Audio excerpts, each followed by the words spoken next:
Gamin, dans la région, Julien Hirt a entendu beaucoup d'histoires. Après que sa mère lui a lu Le Seigneur des Anneaux plusieurs fois, et allez, quitte à résumer son itinéraire au maximum, il est devenu journaliste et animateur radio à Neuchâtel. Le monde dit du fantastique ne l'a jamais vraiment quitté, puisqu'aujourd'hui nous vous présentons son tout premier roman, La Ville des Mystères. Beaucoup de romans de fantaisie nous montrent un monde qui ressemble à celui du Moyen-Âge, avec des personnages qui sont traversés par des idéaux de pureté, d'honneur, etc. Moi, j'ai fait exactement l'inverse. J'ai voulu faire un univers extrêmement baroque, très différent du nôtre, traversé par toutes sortes de personnages hauts en couleur, mais dont les motivations ressemblent aux nôtres. Qui suis-je?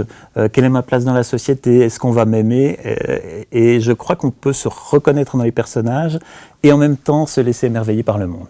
Dans ce roman, nous suivons la vie d'une jeune fille, Tim Keller, en passe d'atteindre l'âge adulte et qui est parfois un peu paumée car un mec lui a tapé dans l'œil. Mais un poisson nagera à son secours. Alors il y a un poisson rouge qui joue un rôle important, c'est un poisson rouge qui parle et qui vole.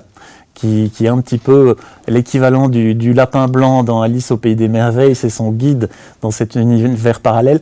Peut-être que ses intentions ne sont pas aussi pures que le personnage de Lewis Carroll. Tout s'articule autour d'une ville, la ville d'Entremer, où se passe l'essentiel de l'action de ce livre. Et partant de là, les personnages vont voyager, se dégourdir les jambes un petit peu. L'auteur a écrit l'histoire d'une traite, mais vous la découvrirez en 2 tomes. Le premier est disponible via le site internet des éditions Le Héron d'Argent et le tome 2 est prévu pour l'année prochaine.